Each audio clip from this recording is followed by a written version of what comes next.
नमस्कार विद्यार्थी मित्रांनो, परत एकदा आपलं स्वागत आहे घे भरारी तू या यूट्यूब चॅनलवरती. तर विद्यार्थी मित्रांनो, आपण या योजनेच्या संदर्भात अगोदर पण माहिती दिली होती. पण त्यावेळेस काय झालं की काही जणांचे फॉर्म भरता आले आणि काही जणांचे फॉर्म भरता नाही आले, कारण त्यांनी त्यावेळेस जी लिंक चालू होती ती त्यांनी बंद करून टाकली. सावित्रीबाई फुले युनिव्हर्सिटीच्या अंतर्गत ही योजना आहे विद्यार्थी मित्रांनो. अंडर UGCच्या अंतर्गत ही स्कीम आहे. त्या संदर्भात आपण सर्व काही जाणून घेऊया. जे विद्यार्थी मित्र आपले MPSCची किंवा UPSCची तयारी करणार आहेत त्यांच्यासाठी ही खास योजना आहे विद्यार्थी मित्रांनो. तुम्हाला मी त्याच वेळेस प्रॉमिस केलं होतं, ज्यावेळेस तुम्ही म्हटला होतात की कमेंट बॉक्समध्ये सर ही लिंक चालत नाही आहे, ॲक्टिव्ह नाही आहे. तर त्यावेळेस त्यांनी ते फॉर्म भरणं बंद केलं होतं काही काळासाठी. तर परत त्यांनी आता चालू केलेलं आहे. त्यासाठी विद्यार्थी मित्रांनो, मी तुमचं प्रॉमिस पाळलेलं आहे. आपल्या व्हिडिओला जास्तीत जास्त लाईक करा. तर चला मित्रांनो, व्हिडिओला सुरुवात करूया. चॅनलवर नवीन असाल तर आपलं चॅनल सबस्क्राईब करून ठेवा. तर विद्यार्थी मित्रांनो, इथे पाहू शकता online application invite for the entrance exam आहे विद्यार्थी मित्रांनो. तुमची एक एंट्रन्स एक्झाम होणार आहे. ते किती महिन्याचा प्रोग्राम आहे? ते 11 महिन्याचा आहे, म्हणजेच 11 महिन्याचा तुम्हाला कालावधी देण्यात आलेला आहे. UPSC असेल किंवा MPSC असेल, सिव्हिल सर्व्हिस कोचिंग प्रोग्राम आहे मित्रांनो. हे अंडर UGCच्या अंतर्गत आहे ही ही योजना. तर बघा या ठिकाणी मित्रांनो, आता UPSCचे जे विद्यार्थी मित्र आहेत, आपली UPSCची तयारी करणारे, त्यांच्यासाठी बघा काय आहे ते. आता या ठिकाणी मित्रांनो, SCचे विद्यार्थी किती घेणार आहेत? त्यांनी 20 घेणार आहेत. STचे विद्यार्थी 10 घेणार आहेत. असे हे टोटल 30 विद्यार्थी त्यांनी घेणार आहेत विद्यार्थी मित्रांनो, की ज्यांना स्टायपेंड किती भेटणार आहे? 3,000 रुपये पर मंथ भेटणार आहे विद्यार्थी मित्रांनो. ही सर्वात मोठी आणि चांगली संधी आहे विद्यार्थी मित्रांनो. तुम्हाला कुठल्याही आर्थिक अडचणीचा सामना करावा लागणार नाही, कारण तुम्हाला चांगल्या पदाची तयारी तुम्हाला करू शकता तुम्ही त्या ठिकाणी जाऊन. तर विद्यार्थी मित्रांनो, फ्री कोचिंग आहे, सोबत तुम्हाला 3,000 रुपये स्टायपेंड पण भेटणार आहे. पर मंथ आहे विद्यार्थी मित्रांनो. त्यामुळे तुम्हाला कुठलंही आर्थिक अडचण येणार नाही. त्यामुळे आपले जे विद्यार्थी मित्र SC STचे असतील, कृपया करून त्यांना जास्तीत जास्त हा व्हिडिओ शेअर करा. तर आता या ठिकाणी बघा विद्यार्थी मित्रांनो, परत एकदा OBCसाठी 9 जागा आहेत आणि जे मायनॉरिटी आहेत त्यांच्यासाठी 4 आहेत. ओपन EWS असतील त्यांच्यासाठी 5 आहेत आणि PWDचे कॅन्डिडेट असतील, जे दिव्यांग आहेत, त्यांच्यासाठी 3 जागा ठेवण्यात आलेल्या आहेत. तर या ठिकाणी फक्त यांना फ्री कोचिंग आहे मित्रांनो. यांना काय स्टायपेंड भेटणार नाही. एवढ्या कॅटेगरीला OBC असतील तर PWDपर्यंत यांना कोचिंगच आहे फ्री. त्यांना काही स्टायपेंड वगैरे भेटणार नाही. तर आता या ठिकाणी बघा विद्यार्थी मित्रांनो, परत या ठिकाणी ओपनसाठी किती देण्यात आलेले आहे? 4 देण्यात आलेले आहेत जागा. आणि विथ फीस किती सांगितलेली त्यांना बघा, 30,000 रुपये त्यांना फीस सांगितलेली आहे. ओपनवाल्याच्या 4 जागा देण्यात आलेल्या आहेत. त्यांना फीस किती? 30,000 रुपये भरायची आहे त्या ठिकाणी. आणि अशा टोटल 55 जागा देण्यात आलेल्या आहेत UPSCसाठी विद्यार्थी मित्रांनो. आता या ठिकाणी काय म्हणलेलं आहे बघा, 30% कॅटेगरी कोणासाठी सीट राखीव आहे? तर वुमनसाठी रिझर्वेशन देण्यात आलेलं आहे 30%. आणि रिफंडेबल असणार आहे. सुरुवातीला तुम्हाला ॲडमिशनच्या टायमाला 2,000 रुपये घेणार आहेत तुमच्याकडून आणि ते रिफंडेबल असणार आहेत विद्यार्थी मित्रांनो. त्यामुळे तुम्हाला त्यावेळेस 2,000 रुपये भरावे लागले तर तुम्ही भरू शकता, कारण तुम्हाला ते परत भेटणार आहेत. तर आता या ठिकाणी MPSCचं, आता ते झालं UPSCचं विद्यार्थी मित्रांनो. आता आपण पाहत आहोत MPSC कोचिंग प्रोग्रामचं. तर या ठिकाणी काय आहे बघा, SCसाठी विद्यार्थी मित्रांनो 20 जागा आहेत आणि STसाठी 10 आहेत. सेम आहे विद्यार्थी मित्रांनो, जे UPSCला दिले तेच MPSCने दिलेलं आहे. MPSCची तयारी करणारे जे विद्यार्थी मित्र आहेत आपले SC आणि ST कॅटेगरीचे, त्यांनी नक्कीच हा व्हिडिओ जास्तीत जास्त त्यांना शेअर करा, कारण त्यांना फायदा झाला पाहिजे विद्यार्थी मित्रांनो. कारण त्यांच्यासाठी ही एक चांगली संधी आलेली आहे साधून. तशी सर्वांसाठीच आहे विद्यार्थी मित्रांनो, पण यांना एक स्टायपेंड जो आर्थिक अडचण असते शिकण्यासाठी, त्यांना ते भेटणार आहे या ठिकाणी. त्यामुळे सर्वात महत्त्वाची आहे, त्यांना कुठलंही आर्थिक टेन्शन राहणार नाही. त्यामुळे ते चांगल्या पद्धतीने अभ्यास करून चांगल्या मार्कांनी पास होतील. म्हणजे इथे पाहू शकता 3,000 रुपये पर मंथ त्यांना स्टायपेंड भेटणार आहे.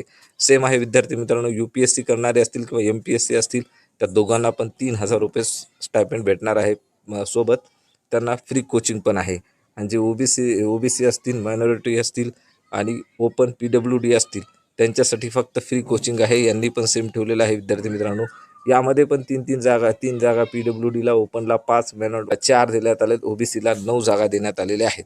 आता या ठिकाणी बघा, ओपनला 4 जागा दिल्यात, पण फीस याच ठिकाणी 30,000च सांगण्यात आलेली आहे. यांना पण सेम 55 जागा आहेत विद्यार्थी मित्रांनो. अशा टोटल 110 जागा आहेत. आता विद्यार्थी मित्रांनो पहा, या ठिकाणी 30% सीट्स आहेत ते वुमनला रिझर्व ठेवलेल्या आहेत. त्यामुळे विद्यार्थी मित्रांनो, जे महिला प्रवर्ग असेल त्यांना 30% जागा राखीव आहेत मित्रांनो. 30% सीट आहेत त्यांच्यासाठी एवढ्या सीटमधल्या. तर विद्यार्थी मित्रांनो, त्यांच्यासाठी नक्कीच फायदा आहे. ते कुठल्याही कॅटेगरीचे असो, त्यांना काही नाही, डायरेक्टली 30% सीट्स राखीव ठेवलेले आहेत. त्यामुळे जास्तीत जास्त आपल्या महिलांपर्यंत हा व्हिडिओ पाठवा विद्यार्थी मित्रांनो. कारण कसं असतं, आपली घरातली लक्ष्मी शिकली तर नक्कीच काही ना काहीतरी प्रगती होत असते विद्यार्थी मित्रांनो. बघा या ठिकाणी काय सांगण्यात आलेलं आहे, 30 सीट आहेत ते त्यांच्यासाठी राखीव ठेवण्यात आलेले आहेत. आणि दुसरी गोष्ट, दोन्ही याच्यामध्ये आहेत, फक्त काय MPSC मध्ये नाहीत विद्यार्थी मित्रांनो, दोन्ही याच्यात आहेत. तुम्हाला मी वरती पण सांगितलेलं आहे. बघा या ठिकाणी UPSCला पण त्यांनी दिलेले आहेत 30 या ठिकाणी UPSCला पण त्यांनी 30% सीट्स वुमनला राखीव ठेवलेले आहेत, रिझर्वेशन दिलेलं आहे त्या ठिकाणी. आणि आता MPSCचे ऑल कॅटेगरी नीट डिपॉझिट, या ठिकाणी कोणत्याही कॅटेगरीचे असले विद्यार्थी मित्र तरी त्यांना 2,000 रुपये कंपल्सरी तुम्हाला एक टाईम ॲडमिशनच्या वेळेस द्यायचे आहेत. आणि ते रिफंडेबल आहेत, तुम्हाला ते परत भेटणार आहेत. UPSCला पण तसंच सांगण्यात आलेलं आहे आणि MPSCला पण तसंच सांगण्यात आलेलं आहे. आता ते कुठल्याही कॅटेगरीचे असो विद्यार्थी मित्र. तर विद्यार्थी मित्रांनो, आता तुम्ही म्हणाल की सर हे झालं त्या स्कीमविषयी. मग आता यामध्ये फॉर्म वगैरे कसं भरायचं किंवा काय नाही, परीक्षा कशी असणार आहे. तर बघा मित्रांनो, या ठिकाणी काय सांगण्यात आलेलं बघा, UPSC असेल किंवा MPSC असेल, दोन्ही बॅचच्या प्रवेशासाठी परीक्षा कशी ऑनलाईन किंवा ऑफलाईन घेणार आहेत, केंद्र आधारित त्यानुसार त्यांनी ठरवतील. आणि ज्यावेळेस त्यांनी नियोजन करतील त्यावेळेस तुम्हाला ती माहिती देतील, त्यानुसार विद्यार्थ्यांना माहिती दिली जाईल असं या ठिकाणी सांगण्यात आलेलं आहे. आता पुढे बघा, स्कीम जी आहे UPSCची, त्यांचा एक्झाम प्रोग्राम कसा आहे, एक्झामिनेशन प्रोग्राम या संदर्भात आपल्याला पाहायचं आहे. अभ्यासक्रम काय आहे, तर विद्यार्थी मित्रांनो बघा या ठिकाणी ॲप्टिट्यूड टेस्ट आहे विद्यार्थी मित्रांनो, 30 क्वेश्चन आहेत. त्यामध्ये जनरल स्टडी आहे, 70 क्वेश्चन आहेत. असे टोटल 100 मार्क आहेत. मीडियम तुम्ही इंग्लिशमध्ये किंवा मराठीमध्ये कोणत्याही दोन्हीपैकी एकाच भाषेमध्ये देऊ शकता. आणि हा कालावधी आहे मित्रांनो 90 मिनिटाचा आणि 1/3 निगेटिव्ह मार्किंग आहे विद्यार्थी मित्रांनो. या तुम्ही म्हणाल याचा सिलेबस काय, हे झालं एक्झामचा पॅटर्न, बरोबर आहे. एक्झाममध्ये काय विचारणार आहेत. आता तुम्ही म्हणसाल की सर मग याचा सिलेबस कुठे आहे, सिलेबस दिसत नाही. तर या ठिकाणी यांनी या ठिकाणी इथे सांगून दिलेलं आहे, बघून घ्या इथे. Syllabus for entrance exam is same, म्हणजे जे UPSC आणि MPSCला आहे तेच एक्झाम या ठिकाणी, म्हणजे त्याच सिलेबसवर आधारित ही एक्झाम घेणार आहेत. आता या ठिकाणी MPSCसाठी पण काय म्हणलेलं आहे बघा, चाचणी अभियोगिता चाचणी देण्यात आली 30 आणि सामान्य अध्ययन देण्यात आले 70. या ठिकाणी पण तुम्ही सेम विद्यार्थी मित्रांनो 100 गुणाचे आहे. माध्यम तुम्ही मराठी किंवा इंग्लिशमध्ये देऊ शकता. परीक्षेचा कालावधी 90 मिनिटाचा आहे. मूल्यमापन अर्थात निगेटिव्ह मार्किंग विद्यार्थी मित्रांनो 1/3 आहे या ठिकाणी. आणि दुसरा गोष्ट सांगायची गेली तर तुम्ही म्हणाल की परीक्षेचा अभ्यासक्रम MPSCच्या पूर्वपरीक्षेसारखाच आहे या ठिकाणी. तर विद्यार्थी मित्रांनो, या ठिकाणी काय सांगितलेलं आहे, जे विद्यार्थ्यांनी कॅन्डिडेटने ऑलरेडी लॉग इन केलेलं आहे तेच लॉग इन ID आणि पासवर्ड वापरून तुम्ही सेम फिलिंग या ठिकाणी ॲप्लिकेशन फॉर्म भरू शकता. जर तुम्ही राहिला असेल भरायचा, ऑलरेडी झालं, ही जी योजनेची जाहिरात होती ही ऑलरेडी आलेली होती. त्यामुळे विद्यार्थी मित्रांनो, तुमच्याकडे एक ID आणि पासवर्ड भेटला असेल तर त्यावरती जाऊन तुम्ही same for filling the application form अशा पद्धतीने तुम्ही बिंदास करू शकता. ऑलरेडी तुम्ही जर लॉग इन केलेला असेल, लॉग इन ID तुमच्याकडे असेल तर. आता या ठिकाणी मित्रांनो काय म्हणलेलं आहे बघा, लास्ट डेट सांगण्यात आली. लास्ट डेट कधीची आहे तर 26 डिसेंबर 2025 आहे विद्यार्थी मित्रांनो. यामध्ये जे विद्यार्थी मित्रांनो, आता फीस स्ट्रक्चर आपल्याला पाहायचं आहे. तर विद्यार्थी मित्रांनो, जे SC ST OBC किंवा मायनॉरिटी किंवा ओपन आणि EWS असतील तर त्यासाठी MPSCची किती फी लागते, MPSCच्या करणाऱ्या विद्यार्थ्यांसाठी MPSCचा फॉर्म भरत असतील तर 600 रुपये आणि UPSCचा भरत असतील तर 600 रुपये. आणि सर्वात महत्त्वाचं म्हणजे ओपनमधून फॉर्म भरणारे असतील तर त्यांच्यासाठी 800 रुपये दोन्ही ठिकाणी लागते. तर आता पुढे काय म्हणलेलं आहे विद्यार्थी मित्रांनो, बघा यांनी महत्त्वपूर्ण सूचना काय देण्यात आलेल्या आहे, हे महत्त्वाच्या सूचना आहेत. हे पाहून घ्या एकदाच्याला, म्हणजे मी सांगतो व्हिडिओ तर शेवटपर्यंत पहा विद्यार्थी मित्रांनो. कारण तुमच्यासाठी एवढी तळमळीने व्हिडिओ बनवत असतो, जास्त अपेक्षा नसते विद्यार्थी मित्रांनो. एक लाईक तुमचं बस झालेलं असतं, दुसरी काही अपेक्षा नाही आहे. तर विद्यार्थी मित्रांनो, आता आपण पाहत आहोत महत्त्वपूर्ण सूचना. आता हे सूचना काय आहेत आपण हे सर्वच काही जाणून घेऊयात विद्यार्थी मित्रांनो. मी अगोदर पण सांगतोय, आत्ता पण सांगतो, शेवटपर्यंत व्हिडिओ पाहत जा, कारण आपण सर्व माहिती व्यवस्थित देत असतो विद्यार्थी मित्रांनो. तर आता या ठिकाणी बघा, UGC असेल, UPSC असेल, MPSC असेल, या कोर्ससाठी कोणत्याही बॅचेसमध्ये तुम्ही 2पेक्षा अधिक वेळा लाभ घेता येणार नाही तुम्हाला. या ठिकाणी सांगण्यात आलेले बघा, 2पेक्षा अधिक वेळा तुम्ही लाभ घेऊ शकणार नाही. कारण का, तर नवीन विद्यार्थ्यांना त्यांना संधी देण्याचा हेतू असतो या योजनेच्या अंतर्गत, या कोर्सच्या अंतर्गत. अशा विद्यार्थ्यांनी प्रवेश अर्ज भरल्यास त्यांचा निकाल विचारात घेतला जाणार नाही.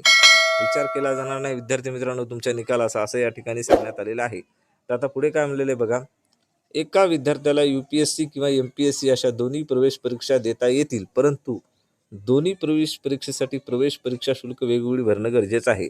आता बघा या ठिकाणी महत्त्वाचं म्हणजे तुम्हाला MPSCचाही फॉर्म भरता येतो, UPSCचाही भरता येतो.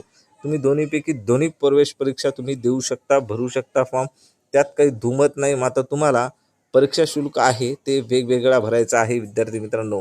परीक्षा शुल्क तुम्हाला कसं करायचं आहे, वेगवेगळा तुम्हाला परीक्षा शुल्क भरणं गरजेचं आहे. आता प्रवेश शुल्क कोणत्याही परिस्थितीत परत केला जाणार नाही. आता या ठिकाणी जो प्रवेश परीक्षा फी लागते ₹600 आणि ₹800 जी आहे ती तुम्हाला कुठल्याही परिस्थितीत परत केली जाणार नाही. आता परीक्षा केंद्रावर दिलेल्या दिवशी जे परीक्षा केंद्र त्यांनी प्रवेशपत्रावर तुम्हाला देण्यात येईल त्या दिवशी त्या ठिकाणी त्या वेळेत हजर राहण्याची जबाबदारी सर्वस्व कोणाची आहे, विद्यार्थ्यांची असेल, असं या ठिकाणी सांगण्यात आलेलं आहे. आणि ती विद्यार्थी करतात बरोबर वेळेवर येतील. प्रवेश परीक्षेसंदर्भात तसेच प्रवेश परीक्षा निकालासंदर्भात अद्ययावत सूचना सावित्रीबाई फुले विद्यापीठाच्या वेबसाईटवरती न्यूज अँड अनाउन्समेंट सेक्शनमध्ये तसेच स्पर्धा परीक्षा केंद्राच्या वेब पेजवर वेळोवेळी पाहण्याची जबाबदारी ही सर्वस्व कोणाची असेल, विद्यार्थ्याची असेल.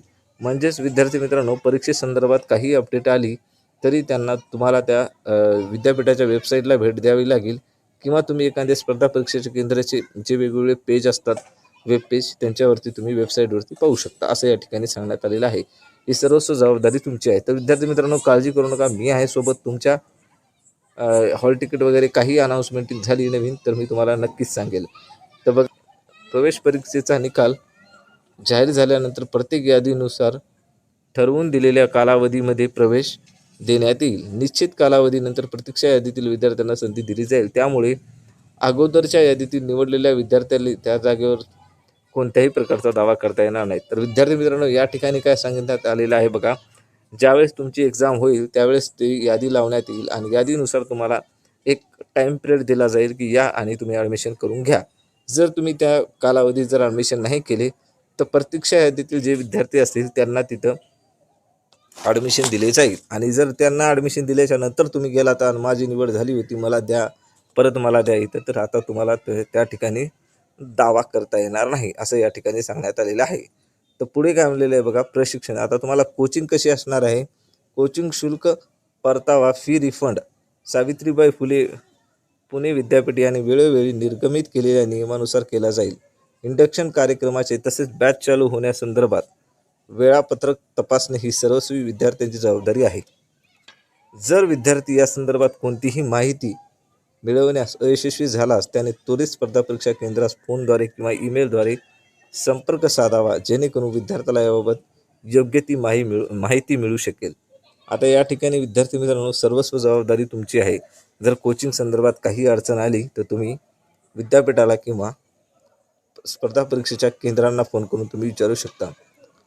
आता या ठिकाणी अजून काय म्हणले बघा, सर्व विद्यार्थ्यांनी दर महिन्याला 75% हजेरी भरणे अनिवार्य आहे.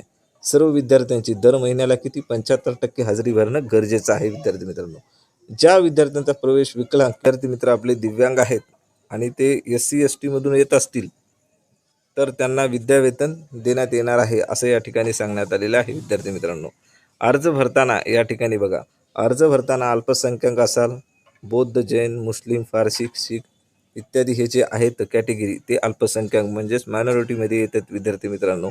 तर हा पर्याय निवडण्याचा उमेदवारांना गुणवत्ता यादी जाहीर झाल्यानंतर इतर कोणत्याही प्रवर्गाखाली प्रवेश घेण्याची परवानगी दिली जाणार नाही. प्रवेश घेताना अल्पसंख्याक प्रमाणपत्र असणे अनिवार्य आहे तुमच्याकडे. तर पुढे काय म्हणले बघा, UGC योजनेप्रमाणे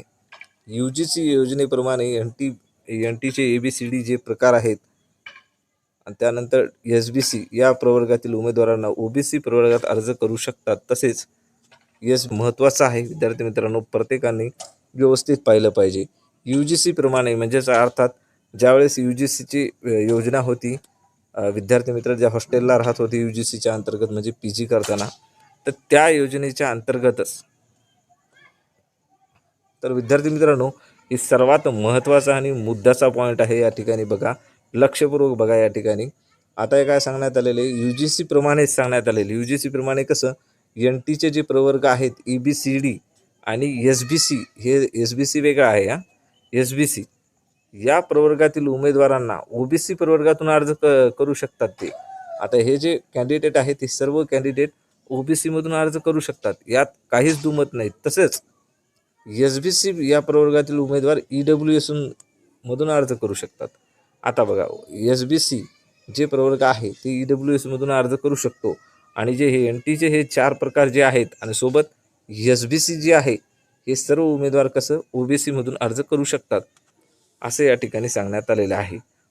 तर विद्यार्थी मित्रांनो, आता तुम्हाला हॉस्टेलच्या जागेसंदर्भात काय सांगलं आहे बघा. वसतिगृहाच्या जागाची उपलब्धता, वाटप हे सर्व कोणाकडे असेल तर विद्यापीठाकडे आणि स्पर्धा परीक्षा केंद्रातील सक्षम अधिकाऱ्याच्या परवानगीच्या अधीन राहतील असं सांगण्यात आलेलं आहे.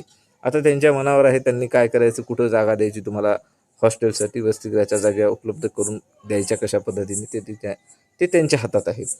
तर विद्यार्थी मित्रांनो, या ठिकाणी काय म्हणलं ते बघा. परीक्षेच्या दिवशी गैरप्रकाराला आळा बसण्यासाठी उमेदवाराची काय करण्यात येणार आहे, ओळख पटवून त्यांची नोंद घेण्यात येणार आहे असं या ठिकाणी सांगण्यात आलेलं आहे. प्रवेश परीक्षेच्या तारखा तुम्हाला कधी भेटणार आहेत तर विद्यार्थी मित्रांनो, तर MPSC असेल, UPSC असेल, हे विद्यापीठाच्या संकेतस्थळावरती तुम्हाला भेटून जातील असं या ठिकाणी सांगण्यात आलं. वेळोवेळी त्या ठिकाणी चेक करत राहा. तर विद्यार्थी मित्रांनो, या ठिकाणी काय सांगण्यात आलेलं बघा. प्रवेश पत्राच्या उपलब्धतेबद्दल संकेतस्थळावर अर्जदारांना माहिती देण्यात येईल. प्रवेशपत्र ज्यावेळेस उपलब्ध होईल त्यावेळेस तुम्हाला ते माहिती देतील असं या ठिकाणी सांगण्यात आलेलं आहे. आता पुढे पाहायचं आपल्याला. तर विद्यार्थी मित्रांनो, तुम्हाला हाऊ टू अप्लाय म्हणजे फॉर्म कसा अप्लाय करायचा आहे बघा. या ठिकाणी त्यांची वेबसाईट देण्यात आलेली आहे. त्या वेबसाईटवरती तुम्ही जाऊन भेट देऊन लॉग इन करून तुमची लॉग इन ID तयार करून त्या ठिकाणी तुम्ही अप्लाय करू शकता. तर विद्यार्थी मित्रांनो, हा फॉर्म कसा भरायचा या संदर्भात मी लवकरच व्हिडिओ बनवतो. तर विद्यार्थी मित्रांनो, फॉर्म स्टेप बाय स्टेप तुम्हाला सांगणार आहे कशा पद्धतीने भरायचा आहे. तर विद्यार्थी मित्रांनो, ही होती माहिती कशी वाटली नक्कीच कळवा. माहिती आवडली असेल तर लाईक करा, शेअर करा आणि आपले चॅनल सबस्क्राईब करा. तर थँक्यू मित्रांनो.